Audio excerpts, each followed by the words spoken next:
साथियों, अभी आपने देखा होगा उत्तर प्रदेश के अंदर एक पुलिस के अधिकारी ने एक आदेश पारित किया कि कावड़ के दौरान जितने भी रेडी लगाने वाले या दुकानदार हैं वो अपना नाम लिखकर उस पर लगाएंगे।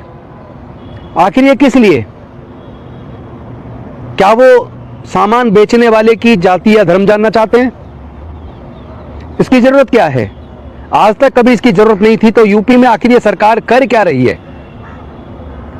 कहीं लोगों के घर गिराए जा रहे हैं बुलडोजर चलाकर, तो कहीं दूसरी तरफ दलितों के ऊपर पेशाब करने की घटना हो रही है।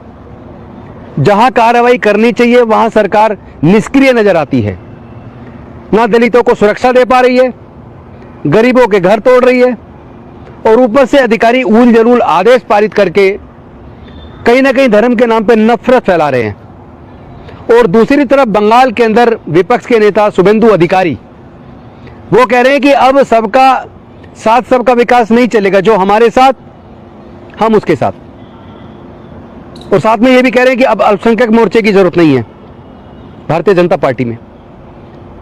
तो क्या वास्तव में भारतीय जनता पार्टी की सोच है ये, या शुभेंद्र अधिकारी की सोच है? इसका जवाब तो देश के लोगों को सोचना है। लेकिन मैं पूछना चाहता हूं, आखिर ये कावड़ लेने लोग जाते क्यों हैं? कावड़ से फायदा किसको है? कावड़ से नुकसान किसको है?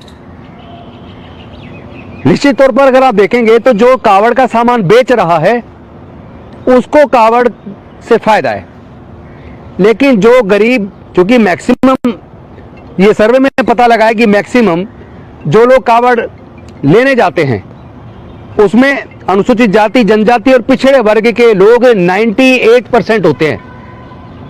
उसमें व्यापारी का देश के सारे संसाधनों पर कब्जा है, और पिछड़े वर्ग के लोग ही क्यों जाते हैं? और कावड़ 30 दिन की उसकी तनख्वाह मारी जाती है। यहां तक कि कई बार वापसी आने के बाद फैक्ट्री मालिक उसको कहता है तुम्हें दोबारा आने की जरूरत नहीं है, उसकी नौकरी भी चली जाती है।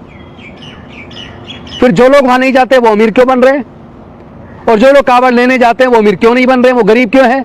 वो असहाय क्यों है? उनके परिवार में खुशहाली क्यों नहीं आ रही, तरक्की क्यों नहीं हो रही, विकास क्यों नहीं हो रहा? तो जो वो सामान बेच रहे हैं उनके घर में पैसा जा रहा है, उनका विकास हो रहा है। तो मैं पूछना चाहता हूं, आखिर देश के दलित, पिछड़े, आदिवासी वर्ग के लोग कावड़ लेने क्यों जाते हैं?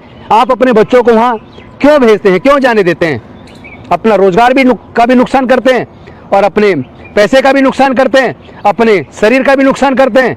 तो जिस चीज से आपको फायदा नहीं है, ना शारीरिक फायदा है, ना मानसिक फायदा है, ना आर्थिक फायदा है, किसी भी प्रकार का फायदा नहीं, केवल नुकसान है, वहां जाना छोड़िए और अपने बच्चों की पढ़ाई पर ध्यान दीजिए, अपने रोजगार को बढ़ाने पर ध्यान दीजिए। बहुत बहुत धन्यवाद।